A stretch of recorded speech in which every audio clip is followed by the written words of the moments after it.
Assalamualaikum warahmatullahi wabarakatuh. Perkenalkan, kami dari kelompok 3 akan mempresentasikan tentang analisis regresi logistik.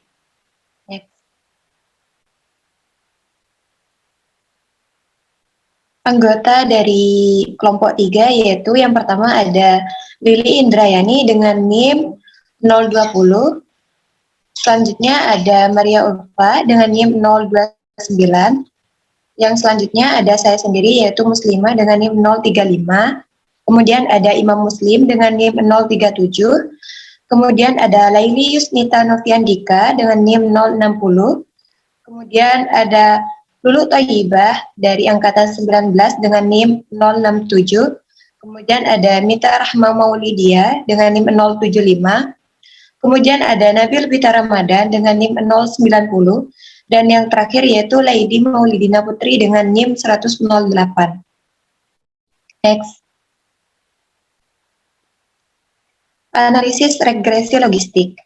Kita akan melakukan uji regresi logistik sebuah penelitian yang berjudul Pengaruh Status Pernikahan dan Tempat Tinggal Terhadap Keputusan Pembelian Mobil, di mana variabel bebas ada dua, yaitu status pernikahan dan tempat tinggal pada keluarga, dan variabel terikatnya adalah keputusan pembelian mobil. Status pernikahan terdiri dari dua kategori, yaitu tidak menikah dengan kode 0 dan menikah dengan kode 1. Tempat tinggal terdiri dari dua kategori, yaitu tidak ada tempat tinggal dengan kode 0 dan ada tempat tinggal dengan kode 1. Keputusan pembelian mobil ada dua kategori, yaitu tidak membeli mobil kode 0 dan membeli mobil kode 1. Sebagai catatan, kategori yang terburuk diberi kode 0 dan kategori yang terbaik diberi kode 1. Untuk materi yang selanjutnya akan dijelaskan oleh teman saya.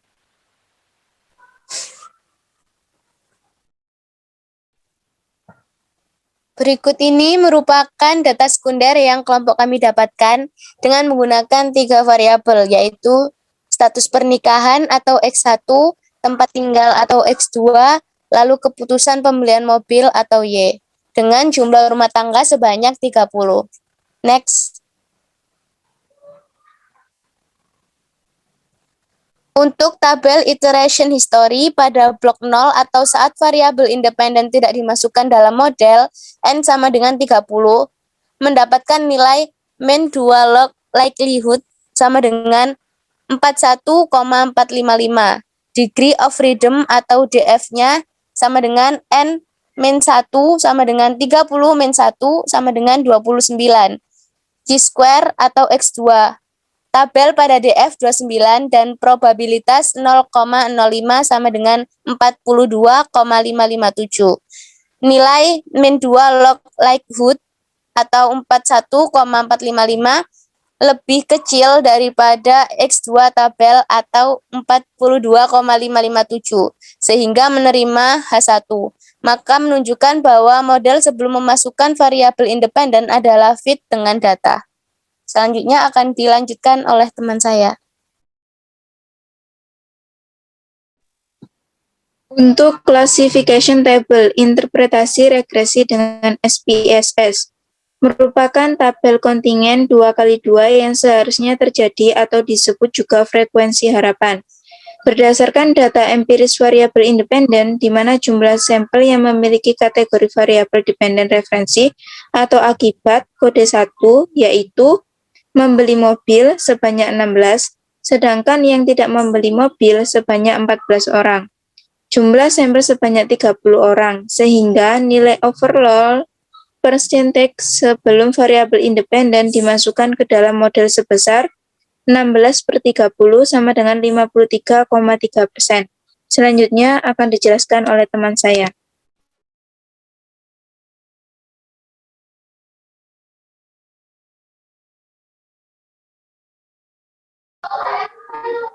Baik, untuk selanjutnya ialah variabel dalam persamaan tahap beginning interpretasi regresi logistik dengan SPSS.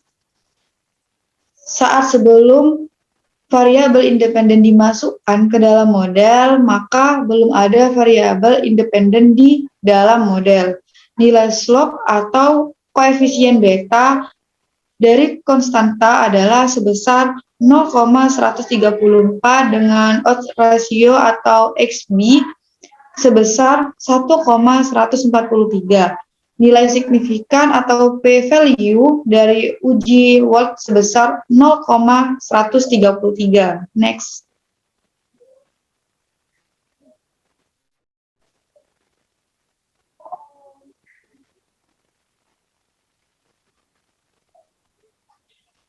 Selanjutnya ialah variabel tidak dalam persamaan tahap beginning atau interpretasi regresi logistik dengan SPSS.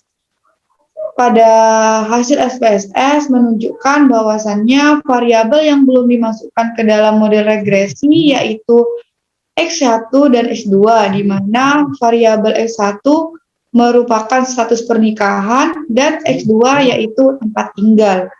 Selanjutnya akan dijelaskan oleh teman saya.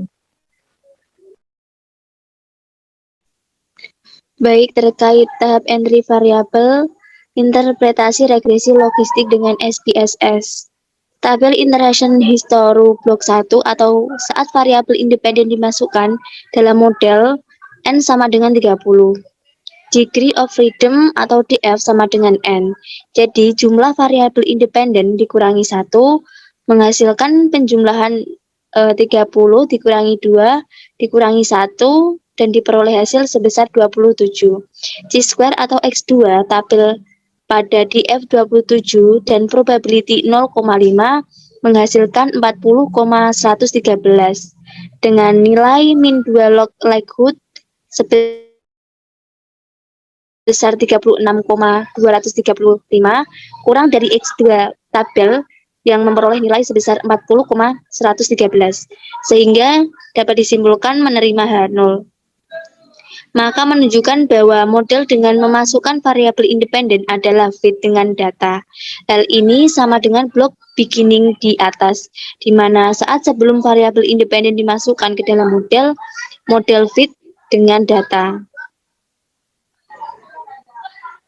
Next. Kemudian terkait hasil omnibus test. Jika dilihat dari tabel, diperoleh nilai X2 sebesar 5,220 kurang dari X2 tabel pada DF2 atau jumlah variabel independen 2, yaitu sebesar 5,991 atau signifikan sebesar 0,000. Sehingga dapat disimpulkan menerima H0, yang menunjukkan bahwa penambahan variabel independen tidak dapat memberikan pengaruh nyata terhadap model, atau dengan kata lain, model dinyatakan tidak fit. Kemudian saya serahkan kepada teman saya. Untuk selanjutnya, pseudo R-square. Untuk melihat kemampuan variabel independen dalam menjelaskan variabel dependen, dapat dilihat di tabel model summary. Digunakan nilai COX dan Snell R-square dan Naegel-Kerge R-square. Nilai-nilai tersebut juga dengan pseudo R-square atau jika pada regresi linear lebih dikenal dengan istilah R-square. Nilai Naegel-Kerge R-square sebesar 0,213 dan COX dan Snell R-square sebesar 0,160 yang menunjukkan bahwa kemampuan variabel independen dalam menjelaskan variabel dependen adalah sebesar 0,213 atau 21,3%. Dan terdapat 100% min 21,3% sama dengan 78,7%. Faktor lain di luar model yang menjelaskan variabel dependen. Selanjutnya akan dijelaskan oleh teman saya.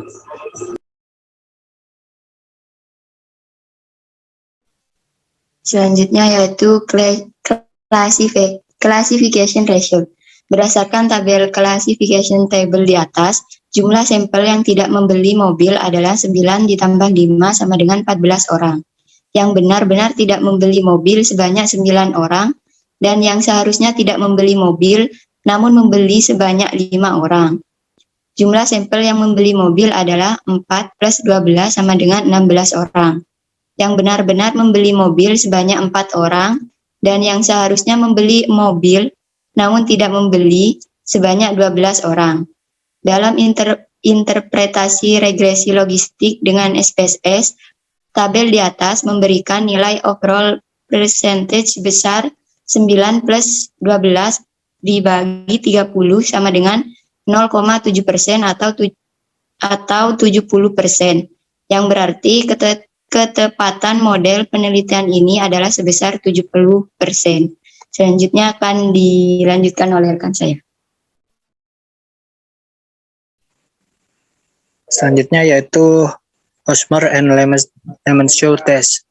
Nilai chi-square tabel untuk DF2 atau jumlah variabel independen min 2 pada taraf signifikan sebesar 0,5 adalah sebesar 5,991. Karena nilai chi-square Hosmer and Lemon-Shaw hitung 2,446 chi-square tabel 5,991 atau nilai signifikan sebesar 0,294 atau 0,05 sehingga menerima HU yang menunjukkan bahwa model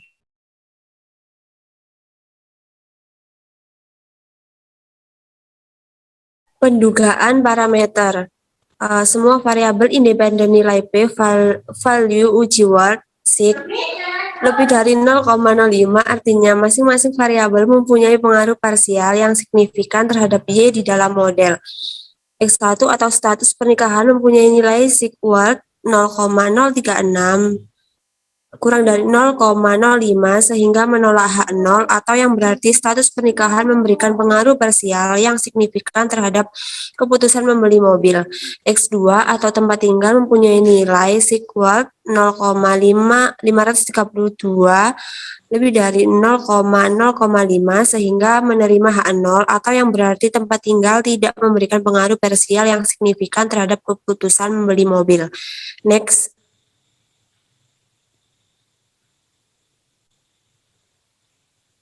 Odds ratio. Besarnya pengaruh ditunjukkan dengan nilai IXPB atau disebut juga odds ratio atau UR. Variabel merokok dengan UR 6951, maka status pernikahan kode 1 variabel independen lebih besar dalam penentuan pembelian mobil kode 1 variabel dependen sebanyak 6951 kali lipat dibandingkan orang yang tidak merokok kode variabel independen. Nilai B sama dengan logaritma natural dari 6951 sama dengan 1939. Oleh karena itu, nilai B bernilai positif, maka status pernikahan mempunyai hubungan positif dengan keputusan pembelian mobil.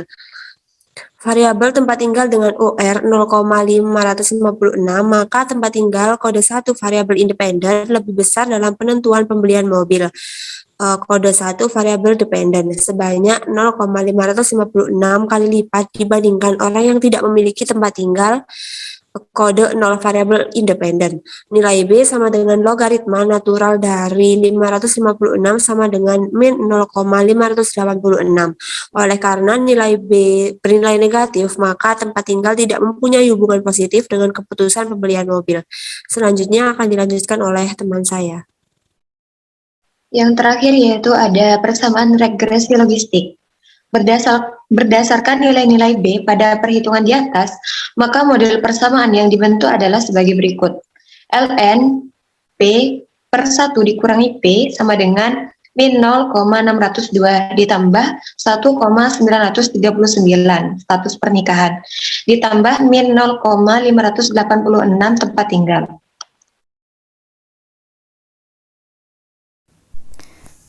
Baik, untuk selanjutnya ialah proses memasukkan data pada SPSS.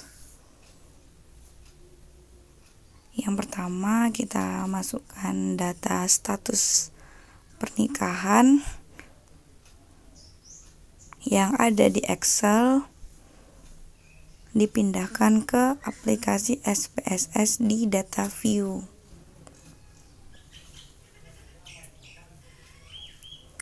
Selanjutnya ialah data tempat tinggal. Lakukan hal yang sama.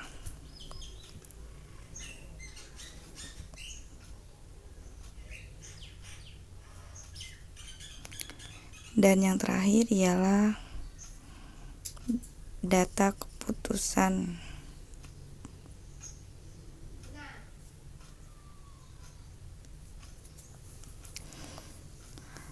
Baik, setelah data semua dimasukkan, kita ke variabel view.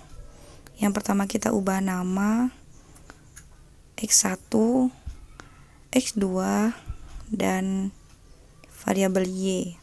Untuk label, sesuai data yang dimasukkan tadi, untuk label yang pertama ialah status pernikahan. Label kedua itu ada tempat tinggal. Dan yang label ketiga ialah keputusan untuk membeli mobil.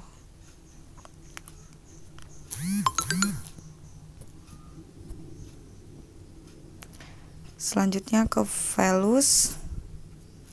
Kita ubah value 1 dengan label status menikah. Dan untuk label values 0 kita kasih nama label status tidak menikah.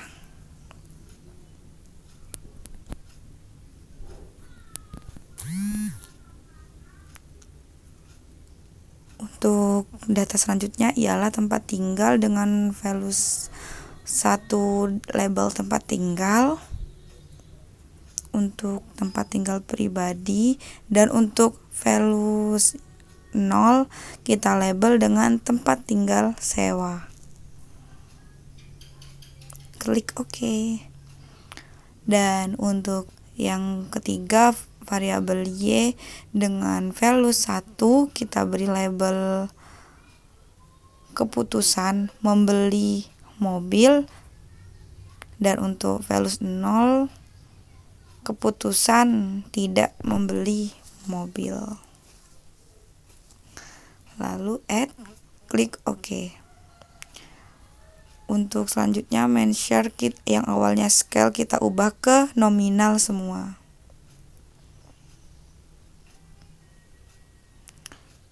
Selanjutnya kita ke analyze regression,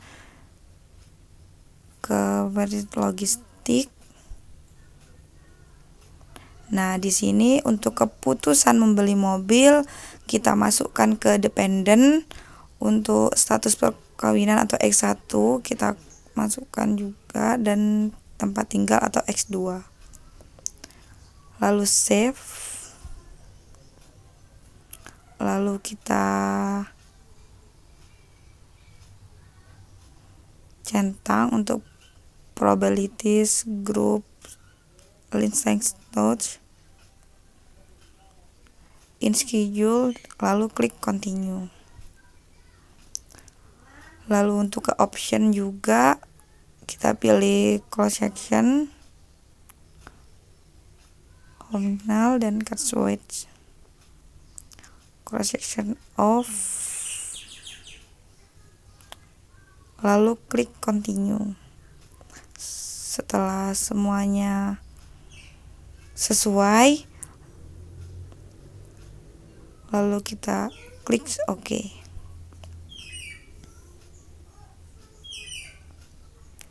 Nah, sekarang kita tunggu hasil dari input data ke aplikasi SPSS-nya.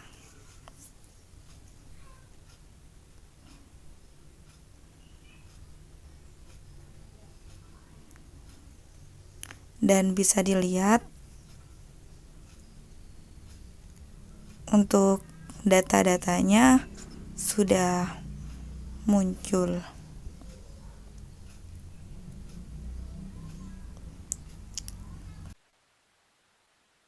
Nah, itu dia presentasi dari kelompok kami mengenai analisis regresi logistik. Kurang lebihnya kami mohon maaf.